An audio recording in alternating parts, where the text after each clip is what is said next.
As your ASP.NET web pages become more complex, it's useful to be able to break out functionality into separate subroutines or functions. Once again, both the C# and Visual Basic languages support this feature. I'll describe here how to create a function and how to call it using both languages. I'll start again with C#. I'll open the file programmingc#.aspx, and then I'll save it under a new name, selecting File, Save As, and I'll name the file functions.c#.aspx. When you declare a function in C#, you start with an access modifier. The access modifier determines the availability of the function. If you're placing the function in the same page in which it's called, you can declare it as private. If the function should be available from both this page and from any pages that are derived from this page, that is, in object-oriented terms that are subclasses of this page, you should use the access modifier protected. And if you want the function to be callable from anywhere in the application, you can use an access modifier of public. There are other access modifiers available, but those are the three that are typically used most often: private, public, and protected. In this example, I'm going to be calling the function from within the same page, but because I might want to use this page later on as the basis of another page, I'll typically use the access modifier protected. So I start off with the protected keyword. Next, I indicate the data type of a value that the function is going to return. If the function is simply going to take some action but not return a value, you put in the keyword void with a lowercase v. But if the function is going to return a value, you use the data type in this position. I'm going to create a function that returns an integer, so I'll use the int data type. Next, you put in the name of the function, which I'll call addValues. In C#, you always put in parentheses at the end of the function name, regardless of whether the function can receive values. This particular function is going to receive two values or arguments. I'll name them val1 and val2, and I'll data type them both as integers.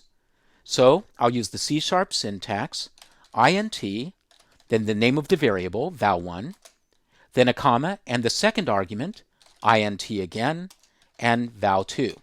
And then I'll close the function signature by putting in the closing parenthesis. After the function signature, and within the braces, you put in the code that you want to execute. Because I said that I was going to be returning an integer, I must return a value. And you do that with the return keyword. I'll return the results of this expression, val1 plus val2.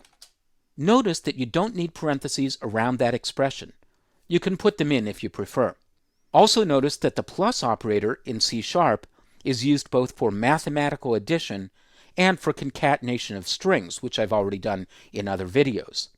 This is called operator overloading, the reuse of an operator for more than one purpose. So that's my custom function, addValues. Now I'll go up to my testing function, run button click, and I'm going to declare a variable called total, once again an integer. And I'll get its value by calling my addValues function. Notice that Visual Web Developer already knows that the function exists and offers it in the list of functions that I can call. And after the cursor is on the function, I'll type in an opening parenthesis. Visual Web Developer auto-completes the function name.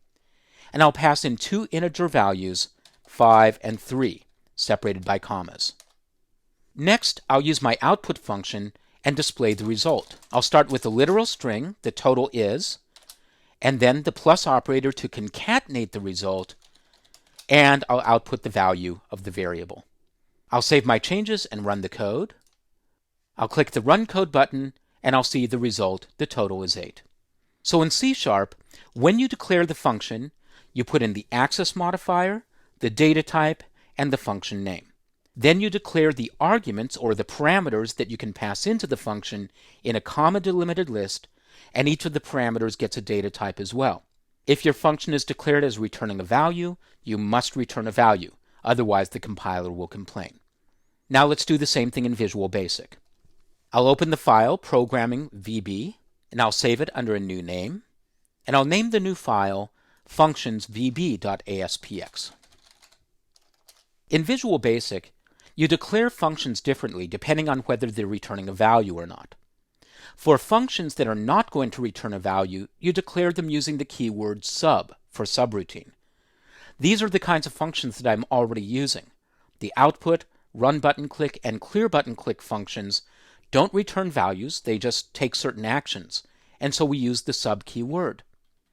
If, on the other hand, you want to create a function that does return a value, you use the keyword function. The access modifier rules are the same as for C#. You can create subroutines and functions that are protected, public, and private.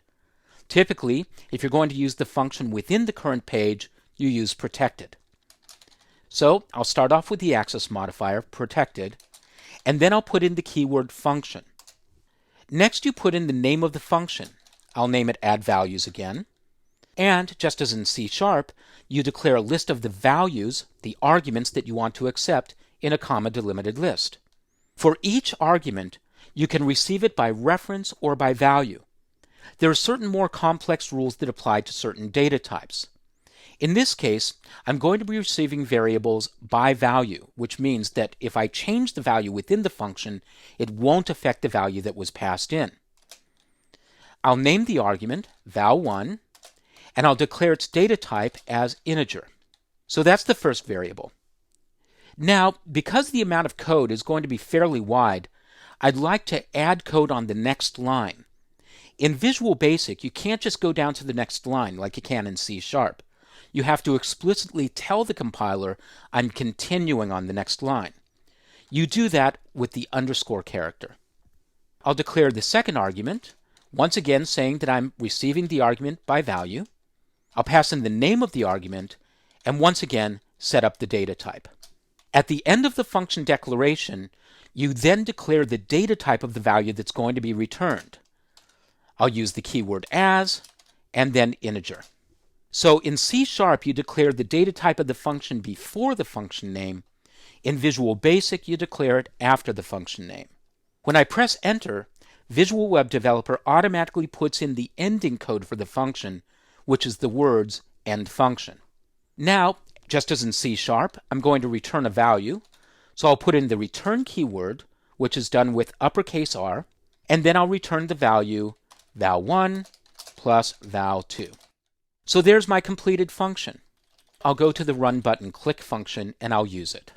I'll declare a variable named total. I'll set its data type to integer, and then I'll call my function addValues, and I'll pass in literal values of 5 and 3.